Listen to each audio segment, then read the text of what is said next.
Hello students, स्वागत है आप सबों का। तो पिछला वीडियो में हम लोग देखे थे जैक के द्वारा जारी केमिस्ट्री का जो मॉडल पेपर है क्लास 11th का सेट 1 का सॉल्यूशन। तो आज के वीडियो में हम लोग देखेंगे सेट 2 का सॉल्यूशन। तो इसमें भी कुल कितना है 35 क्वेश्चन है। तो हम लोग बारी बारी से इसका डिटेल्ड सॉल्यूशन देखेंगे। तो हम लोग वीडियो की शुरुआत करते हैं। सबसे पहला क्वेश्चन नंबर 1 है the molecular mass of SO2 sulphur dioxide का मॉलिक्यूलर मास पूछ रहा है। तो देखिए यहाँ पर सल्फर का कितना हो जाता है एटॉमिक मास 32 और O2 का कितना हो जाएगा 32। तो इसको ऐड करेंगे तो कितना हो जाएगा टोटल 64 यू हो गया यूनिफाइड मास। तो फर्स्ट का ऑप्शन नंबर बी क्या हो जाएगा करेक्ट हो जाएगा। ठीक है, बढ़ते अगले क्वेश्चन की तरफ। क्वेश्चन नंबर 2 में पूछ रहा है क्या इंपिरिकल फार्मूला ऑफ बेंजीन का इंपिरिकल फार्मूला पूछ रहा है। तो हम लोग को पता है कि बेंजीन का जो मॉलिक्यूलर फार्मूला क्या होता है C6H6। तो इसमें क्या करेंगे 6 कॉमन ले लेंगे, जो कॉमन नंबर होता है उसको निकाल देंगे, जो बच जाएगा वही हो जाएगा इंपिरिकल फार्मूला। तो इंपिरिकल फार्मूला यहाँ पर क्या हो जाएगा CH। तो यहाँ CH किस ऑप्शन में है ऑप्शन नंबर सी में। तो दूसरा का ऑप्शन नंबर सी क्या हो जाएगा करेक्ट हो जाएगा। बढ़ते हैं अगले क्वेश्चन की तरफ। क्वेश्चन नंबर 3 में देखिए क्या है the volume of 1 mole of gas at NTP। यहाँ पर देखिए थोड़ा कन्फ्यूजन होगा क्योंकि अलग अलग बुक में अलग अलग चीज़ दिया हुआ है। कहीं दिया हुआ है कि NTP पे जो वॉल्यूम होता है वो 22.4 लीटर होता है। ठीक है, ज़्यादातर आंसर यही मिलेगा, लेकिन ये गलत है। तो यहाँ पर देखिए यहाँ अगर दी रहता है STP का फुल फॉर्म क्या होता है standard temperature and pressure. STP पे हम लोग टेम्परेचर कितना लेते हैं 0 डिग्री सेल्सियस। तो वहाँ पर वॉल्यूम कितना होता है 22.4 लीटर। लेकिन यहाँ पूछा है NTP और NTP में टेम्परेचर कितना होता है 20 डिग्री सेल्सियस। तो हम लोग टेम्परेचर बढ़ा रहे हैं तो वॉल्यूम भी क्या हो जाएगा बढ़ जाएगा। तो NTP पे वॉल्यूम होता है 24.04 लीटर, जो कि ऑप्शन में नहीं है। इसलिए तीसरा का option number D none of these क्या हो जाएगा करेक्ट हो जाएगा। ठीक है, बढ़ते हैं अगले क्वेश्चन की तरफ। क्वेश्चन नंबर 4 में the number of moles of solute present in 1 litre of solution. 1 litre of solution में जितना number of mole of solute present होता है उसको हम लोग क्या बोलते हैं मोलरिटी। ये हम लोग पिछला वीडियो में भी देखे थे। तो यहाँ पर देखिए अब इसमें है मोलालिटी क्या होता है number of mole of solute present in 1000 gram of solvent. तो यहाँ पर 1 लीटर ऑफ सॉल्यूशन पूछ रहा है, इसलिए फोर्थ का ऑप्शन नंबर ये क्या हो जाएगा करेक्ट हो जाएगा। बढ़ते हैं अगले क्वेश्चन की तरफ। क्वेश्चन नंबर 5 में देखिए क्या है which of the following does not change with change in temperature. Option में ए में है molality, normality, none of the above. तो मोलालिटी जो होता है वो टेम्परेचर के साथ चेंज नहीं होता है क्योंकि इसमें मास ऑफ सॉल्वेंट होता है। ठीक है, तो 5 का ऑप्शन नंबर बी क्या हो जाएगा करेक्ट हो जाएगा मोलालिटी।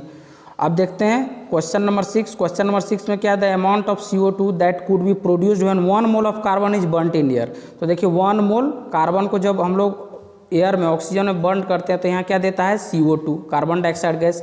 तो 1 मोल यहाँ पर जब कार्बन को बर्न कर रहे हैं तो 1 मोल CO2 दे रहा है, मतलब 1 मोल CO2 तो इसका मोलर मास कितना हो जाएगा 44 ग्राम। ठीक है, तो 1 मोल कार्बन को बर्न करते हैं तो 44 ग्राम CO2 देता है। तो ऑप्शन नंबर सी क्या हो जाएगा करेक्ट हो जाएगा। 6 का option number C is correct option. बढ़ते हैं अगले क्वेश्चन की तरफ। क्वेश्चन नंबर 7 में देखिए Avogadro's number is equal to Avogadro number, ये फैक्ट है पता है 6.022 × 10⁻23। तो 7 का ऑप्शन नंबर बी क्या हो जाएगा करेक्ट हो जाएगा। अब देखते हैं question number 8 the electronic configuration of sodium. तो सोडियम का एटॉमिक नंबर कितना होता है 11। तो देखिए यहाँ पर इसको लिखते हैं 1s2 2s2 2p6 और 3s1। तो देखिए किस में है 3s1 ऑप्शन नंबर ए में। तो 8 का ऑप्शन नंबर ए क्या हो जाएगा करेक्ट हो जाएगा। बढ़ते हैं अगले क्वेश्चन की तरफ। क्वेश्चन नंबर 9 में देखिए क्या है the orbital with quantum number n = 3 l = 2। तो देखिए n होता है प्रिंसिपल क्वांटम नंबर, n = 3 है और l = 2 है। तो आप लोग को पता होगा, देखिए यहाँ पर थोड़ा देख लीजिए l = 0 1 2 3 ऐसे बढ़ते हैं। तो 0 किसके लिए हो जाता है s के लिए, 1 किसके लिए हो जाता है p के लिए, 2 किसके लिए हो जाता है d के लिए। ठीक है, तो l = 2 है तो n हो गया 3 और l हो गया d के लिए, तो 3d आंसर हो जाएगा। तो 9 का ऑप्शन नंबर सी क्या हो जाएगा करेक्ट हो जाएगा। बढ़ते हैं अगले क्वेश्चन की तरफ। क्वेश्चन नंबर 10 में देखिए which atom is indicated by the configuration. ये तो यहाँ पर एटॉमिक नंबर इसका जोड़ दीजिए, देखिए हाइड्रोजन का 2 हो गया और एक 3, तो 3 किसका होता है, लिथियम का। तो 10 का ऑप्शन नंबर बी क्या हो जाएगा, करेक्ट हो जाएगा। बढ़ते हैं अगले क्वेश्चन की तरफ। क्वेश्चन नंबर 11, क्वेश्चन नंबर 11 में देखिए विच of the following is lowest energy subshell.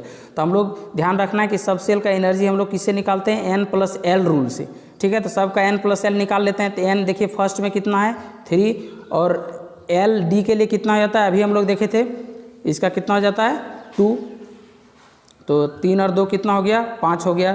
फिर उसी तरह b में देखेंगे, b का देखिए 4 + 0, तो यहाँ 4 हो गया। और c के लिए देखिए कितना हो जाएगा, 4 + 1 5 हो जाएगा n+l, और d के लिए कितना हो जाएगा 5 हो जाएगा। तो n+l जिसका कम, एनर्जी कम, तो देखिए किसका है 4s का। तो 11th का ऑप्शन नंबर बी क्या हो जाएगा, करेक्ट हो जाएगा। बढ़ते हैं अगले क्वेश्चन की तरफ। Question number 12, how many protons are present in magnesium. तो मैग्नीशियम में नंबर ऑफ प्रोटॉन कितना होता है, एटॉमिक नंबर के बराबर। तो यहाँ पर जो हो जाएगा डी ऑप्शन जो हो जाएगा वो करेक्ट हो जाएगा। तो 12 का option number D is correct. बढ़ते हैं अगले क्वेश्चन की तरफ। क्वेश्चन नंबर 13, क्वेश्चन नंबर 13 में the Bohr's radius of first orbit of hydrogen atom. तो रेडियस का फॉर्मूला आप लोग को पता होगा कि रेडियस का होता है 0.529 × n²/z। तो n भी 1 है और z भी 1 है, तो 0.529 यहाँ यूनिट होता है, इसका है एंगस्ट्रॉम, एंगस्ट्रॉम यूनिट होता है। तो 13 का ऑप्शन नंबर बी क्या हो जाएगा, करेक्ट हो जाएगा। बढ़ते हैं अगले क्वेश्चन की तरफ। क्वेश्चन नंबर 14, क्वेश्चन नंबर 14 में देखिए क्या है, the wavelength of the radio wave having frequency 3 megahertz would be.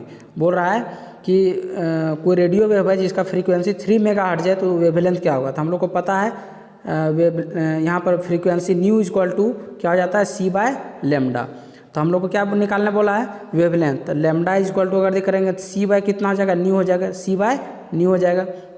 तो c हो गया वेलोसिटी ऑफ लाइट। तो यहाँ पर देखिए इसका वेलोसिटी कितना है, 3 × 10⁸ मीटर पर सेकेंड। और फ्रीक्वेंसी यहाँ पर कितना, 3 मेगाहर्ट्ज। तो इसको हर्ट्ज में चेंज करेंगे मेगाहर्ट्ज को, तो 3 × 10⁻6 हर्ट्ज हो जाएगा। अब देखिए यहाँ पर 3 कट गया और 10⁸ तो 6 0 कट गया, तो यहाँ कितना हो जाएगा 100, ठीक है। तो 100 मीटर आंसर हो जाएगा। तो 14 का ऑप्शन नंबर ये क्या हो जाएगा, करेक्ट हो जाएगा। अगले क्वेश्चन की तरफ। क्वेश्चन नंबर 15, क्वेश्चन नंबर 15 में देखिए the which of the following ions will have largest size. जहाँ भी आयंस रहेगा, आप देखिए सब यहाँ पर आप लोग ध्यान दीजिएगा, तो आइसो इलेक्ट्रॉनिक है। देखिए Mg+2 में भी 10 इलेक्ट्रॉन, O2- में भी 10 इलेक्ट्रॉन, Al3+ में भी 10 इलेक्ट्रॉन और F- में भी 10 इलेक्ट्रॉन। तो आप लोगों को पहले ही बता चुके हैं, जहाँ भी आइसो इलेक्ट्रॉनिक होगा और वहाँ साइज निकालना है तो इन्वर्सली प्रोपोर्शनल टू Z, ये कंसेप्ट ध्यान रखना है। तो पूछ रहा है लार्जेस्ट साइज, साइज लार्जेस्ट मतलब Z का वैल्यू क्या हो जाएगा, मिनिमम। तो देखिए इसका होता है Mg का होता है 12, ऑक्सीजन का होता है 8, एल्युमिनियम का होता है 13, F का होता है 9। तो ऑक्सीजन का सबसे एटॉमिक नंबर सबसे कम है 8 है, तो इसका साइज क्या होगा, लार्जेस्ट हो जाएगा। 15 का ऑप्शन नंबर बी क्या हो जाएगा, करेक्ट हो जाएगा। बढ़ते हैं अगले क्वेश्चन की तरफ। Question number 16, question number 16 which group of element is commonly known as halogen. ये पिछला वीडियो में भी क्वेश्चन था। तो 17th ग्रुप का जो होता है आपका element, fluorine, chlorine, bromine, iodine, astatine, इसको क्या बोलते हैं, हेलोजन। हेलोजन में होता है साल्ट फॉर्मिंग फैमिली। ये फैमिली जो है 17th ग्रुप का एलिमेंट जो है वो क्या होता है, साल्ट फॉर्मेशन करता है, इसलिए इसको हेलोजन फैमिली बोलते हैं। बढ़ते हैं अगले क्वेश्चन की तरफ। क्वेश्चन नंबर 17, क्वेश्चन नंबर 17 पूछा है which of the following configuration है हाईएस्ट आयनाइजेशन एनर्जी। तो जहाँ भी ये पिछला वीडियो में बताए थे कि जहाँ भी आयनाइजेशन एनर्जी से रिलेटेड क्वेश्चन पूछेगा, सबसे पहले इलेक्ट्रॉनिक कॉन्फ़िगरेशन लिखना है। तो इलेक्ट्रॉनिक कॉन्फ़िगरेशन में देखना है कि किसमें हाफ फील्ड या फुल फील्ड है। तो फुल फील्ड का सबसे ज़्यादा आयनाइजेशन एनर्जी होता है। तो देखिए ऑप्शन नंबर सी में NH2NP6 यहाँ फुल फील्ड है, तो सबसे ज़्यादा ionization energy option number C का होगा। उसके बाद पूछता देखिए बी में हाफ फील्ड है, तो इसका हो जाता, ठीक है। तो जहाँ भी हाईएस्ट पूछ रहा है तो फुल फील्ड इलेक्ट्रॉनिक कॉन्फ़िगरेशन देखेंगे, जहाँ पर NH2NP6 है, तो 17 का ऑप्शन नंबर सी क्या हो जाएगा, करेक्ट हो जाएगा। बढ़ते हैं अगले क्वेश्चन की तरफ। क्वेश्चन नंबर 18, क्वेश्चन नंबर 18 में देखिए an element with atomic number 35 placed in which period of the periodic table. तो 35 ब्रोमीन का होता है। तो हम लोग यहाँ पर अगर इलेक्ट्रॉनिक कॉन्फ़िगरेशन लिखेंगे, देखिए आर्गन हो गया 18, 2 20 और 10 30, 3D10 और 4P क्या हो जाएगा, 5 हो जाएगा। तो 35 ब्रोमीन का होता है। अब देखिए तो यहाँ पर जो है आपका पूछा है विच पीरियड, तो यहाँ पर देखिए प्रिंसिपल क्वांटम नंबर क्या हो गया, यहाँ पर 4th। तो ऑप्शन नंबर जो बी हो जाएगा वो क्या हो जाएगा, करेक्ट हो जाएगा। तो 18 का ऑप्शन नंबर बी करेक्ट हो जाएगा। बढ़ते हैं अगले क्वेश्चन की तरफ। Question number 19, which of the following है हाईएस्ट इलेक्ट्रोनेगेटिविटी। तो आप लोग इसको याद रखते हैं, फोन एलिमेंट में सबसे ज़्यादा फ्लोरीन का इलेक्ट्रोनेगेटिविटी, उसके बाद ऑक्सीजन का, फिर नाइट्रोजन का। तो ऑप्शन नंबर ये क्या हो जाएगा, करेक्ट हो जाएगा। बढ़ते हैं अगले क्वेश्चन की तरफ। क्वेश्चन नंबर 20 में how many groups are present in the modern periodic table. तो मॉडर्न पीरियोडिक टेबल में ध्यान रखना है 18th ग्रुप है, टोटल 7 पीरियड है। तो ग्रुप नंबर टोटल ग्रुप कितना हो जाएगा 18, तो ऑप्शन नंबर बी में है 18, तो 20 का ऑप्शन नंबर बी क्या हो जाएगा, करेक्ट हो जाएगा। बढ़ते हैं अगले क्वेश्चन की तरफ। क्वेश्चन नंबर 21 में equal volume of all gases under same condition of pressure and temperature contains equal number of molecules. तो मतलब ये बोल रहा है V is directly proportional to N, और ये स्टेटमेंट किसका होता है, एवोगाड्रोज लॉ का होता है। 21 का 21 का ऑप्शन नंबर सी क्या हो जाएगा, करेक्ट हो जाएगा। ये स्टेटमेंट है, ध्यान में रखना है। बढ़ते हैं अगले क्वेश्चन की तरफ। क्वेश्चन नंबर 21 में P V equal to NRT, ये आइडियल गैस इक्वेशन, ये भी फैक्ट है, ध्यान रखना है। बढ़ते हैं अगले क्वेश्चन की तरफ। क्वेश्चन नंबर 23 में the numerical value of gas constant R depends on. तो आर का जो वैल्यू है, यूनिवर्सल गैस कांस्टेंट का वैल्यू, वो यूनिट्स पर डिपेंड करता है। कि जैसे देखिए P V is equal to NRT है, तो यहाँ पर आर इज इक्वल टू करेंगे PV/NT, तो PV/NT। तो प्रेशर वॉल्यूम का जैसे जैसे हम लोग यूनिट चेंज करेंगे, आर का वैल्यू भी चेंज होगा। तो यूनिट्स ऑफ मेजरमेंट पे डिपेंड करता है। तो 23 का ऑप्शन नंबर डी क्या हो जाएगा, करेक्ट हो जाएगा। बढ़ते हैं अगले क्वेश्चन की तरफ। Question number 24, the gas which obeys gas law at all range of temperature and pressure is called क्या, आइडियल गैस। ध्यान रखना है, ये जो सभी टेम्परेचर और प्रेशर रेंज में गैस लॉ को फॉलो करता है, उसी को हम लोग क्या बोल देते हैं, आइडियल गैस। तो 24 का ऑप्शन नंबर बी क्या हो जाएगा, करेक्ट हो जाएगा। बढ़ते हैं अगले क्वेश्चन की तरफ। क्वेश्चन नंबर 25 में for n mole of real gas the van der Waal equation देखिए आपका ये होता है, ध्यान रखना है, P + AN² V - NB is equal to NRT। तो यहाँ पर देखिए ऑप्शन नंबर डी में है ये, तो 25 का ऑप्शन नंबर डी हो जाएगा, करेक्ट। बढ़ते हैं अगले क्वेश्चन की तरफ। क्वेश्चन नंबर 26 में what will be the minimum pressure required to compress 500 DMQ of air at 1 bar pressure to 200 DMQ। तो यहाँ पर देखिए इस क्वेश्चन को हम लोग बॉयल्स लॉ से बनाएंगे। ये फॉर्मूला हो गया P1 V1 = P2 V2। तो यहाँ पर देखिए प्रेशर कितना दिया हुआ है, P1 1 बार है, वॉल्यूम कितना है 500 ml है, P2 हम लोग को निकालना है इंटू 200 DMQ है। तो यहाँ से हम लोग को P2 निकल जाएगा 500 डिवाइडेड बाय 200। तो यहाँ से कटेगा तो कितना आ जाएगा 2.5 बार। तो 26 का जो है 26 का ऑप्शन नंबर बी क्या हो जाएगा, करेक्ट हो जाएगा। बढ़ते हैं अगले क्वेश्चन की तरफ। क्वेश्चन नंबर 27 में देखिए V/T कांस्टेंट। तो ये फैक्ट है, ये भी है, ध्यान रखना है। इसका चार्ल्स लॉ हो जाएगा, V is directly proportional to T होता है। तो यहाँ से हम लोग निकाल देंगे V is equal to KT, तो V/T इज इक्वल टू क्या हो जाएगा, कांस्टेंट। तो ये चार्ल्स लॉ का मैथमेटिकल स्टेटमेंट है, ठीक है। तो 27 का ऑप्शन नंबर ये हो जाएगा, करेक्ट। बढ़ते हैं अगले क्वेश्चन की तरफ। क्वेश्चन नंबर 28 में which element will show diagonal relationship with beryllium. तो इसको भी ध्यान रखना है, बेरिलियम के साथ जो है वो डायगोनल रिलेशनशिप कौन दिखाता है, एल्युमिनियम। ये भी फैक्ट है, इसको भी ध्यान रखना है। तो 28 का ऑप्शन नंबर जो है सी हो जाएगा, वो करेक्ट ऑप्शन हो जाएगा, ठीक है। बढ़ते अगले क्वेश्चन की तरफ। क्वेश्चन नंबर 29 में देखिए विच of the following is an amphoteric oxide. तो एम्फोटेरिक ऑक्साइड में याद रखना है कि ऑप्शन नंबर डी जो हो जाएगा करेक्ट। कुछ एलिमेंट जो है एम्फोटेरिक ऑक्साइड मीन्स हो गया वैसा ऑक्साइड, हाइड्रोक्साइड, एम्फोटेरिक हाइड्रोक्साइड है, तो वैसा हाइड्रोक्साइड जो एसिड और बेस दोनों के साथ रिएक्शन करता है या फिर एसिड और बेस दोनों जैसा बिहेव करता है, वो हो गया एम्फोटेरिक। तो यहाँ पर बेरिलियम हाइड्रोक्साइड जो हो एम्फोटेरिक हाइड्रोक्साइड हो जाएगा। इसके अलावे भी बहुत सारे एलिमेंट हैं, जैसे जिंक हो गया, टीन हो गया, SN, फिर लेड हो गया, एल्युमिनियम हो गया, ये सब भी क्या एम्फोटेरिक हाइड्रोक्साइड बनाता है। तो इसके अलावे अगर दी सब भी ऑप्शन में रहा तो यहाँ से आप लोग दिमाग में रख सकते हैं। बढ़ते हैं अगले क्वेश्चन की तरफ। क्वेश्चन नंबर 30 भी देखिए क्या है, the basic strength of which hydroxide is maximum.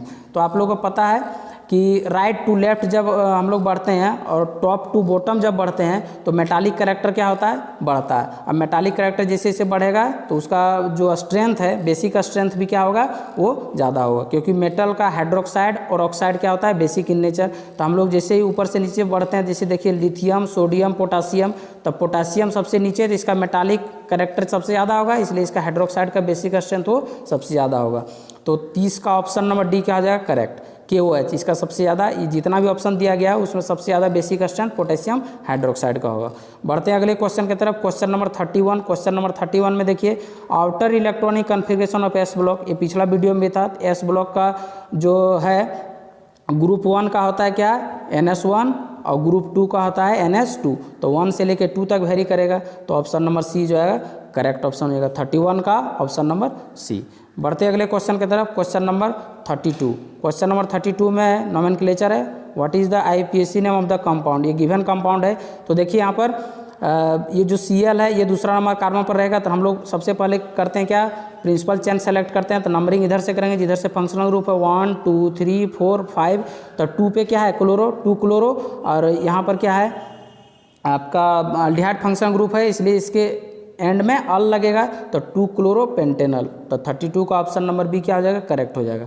बढ़ते हैं अगले क्वेश्चन की तरफ, क्वेश्चन नंबर 33। क्वेश्चन नंबर 33 देखिए, विच of the following is an electrophile. Electrophile पहले ही पिछला वीडियो में बता दिए हैं कि इलेक्ट्रो में इलेक्ट्रॉन और फाइल में लविंग, जो इलेक्ट्रॉन लविंग स्पीसीज होगा, तो इलेक्ट्रॉन लविंग स्पीसीज कौन होता है, जिसके पास पॉजिटिव चार्ज हो या वैकेंट ऑर्बिटल हो। तो यहाँ पर देखिए सब के ऊपर नेगेटिव चार्ज है, जो नेगेटिव चार्ज रखता है वो क्या हो गया, न्यूक्लियोफाइल, लेकिन यहाँ पूछ रहा है इलेक्ट्रोफाइल, तो ऑप्शन नंबर डी क्या आ जाएगा, करेक्ट, BF3 बोरॉन ट्राइफ्लोराइड, क्योंकि इसके पास वैकेंट और वाइटल होता है, बोरॉन के पास सेंट्रल एटम के पास, इसलिए BF3 क्या हो जाएगा, इलेक्ट्रोफाइल हो जाएगा। बढ़ते हैं अगले क्वेश्चन की तरफ, question number 34। What is the hybridization of carbon and methane molecules. तो मीथेन क्या होता है फार्मूला इसका, CH4। हम लोग CH4 का क्या हो जाएगा, हाइब्रिडाइजेशन कुछ इस तरह से निकाल लेंगे। CH4 का स्ट्रक्चर होता है टेट्राहेड्रल, तो हाइब्रिडाइजेशन क्या हो जाएगा, sp3। तो 34 का ऑप्शन नंबर ये क्या हो जाएगा, करेक्ट ऑप्शन हो जाएगा, ठीक है। बढ़ते हैं अगले क्वेश्चन की तरफ, क्वेश्चन नंबर 35। क्वेश्चन नंबर 35 में देखिए, विच of the following exerts plus I effect. बोले थे कि जितना भी अल्काइल ग्रुप है प्लस आई ग्रुप है, मतलब इलेक्ट्रॉन क्या करेगा, वो डोनेट करेगा। तो देखिए ऑप्शन नंबर ये में है अल्काइल ग्रुप, कोई भी मिथाइल, इथाइल, प्रोपाइल, ब्यूटाइल, सभी सब क्या होता है, प्लस आई ग्रुप, मतलब इलेक्ट्रॉन डोनेट करने का काम करता है, इसलिए 35 का ऑप्शन नंबर ये क्या हो जाएगा, करेक्ट हो जाएगा, ठीक है। तो ये था 11th केमिस्ट्री का जैक के द्वारा जारी मॉडल पेपर सेट 2 का सॉल्यूशन, ठीक है। तो आप लोग इसको पूरा अच्छे से देख लीजिएगा और अपने यार दोस्तों के साथ शेयर कर दीजिएगा, ताकि उन्हें भी इसका फ़ायदा मिल जाए। और मिलते हैं अगले वीडियो में सेट 3 के सॉल्यूशन के साथ। तब तक हंसते रहिए, मुस्कुराते रहिए और एग्ज़ाम की तैयारी अच्छा से करते रहिए। धन्यवाद।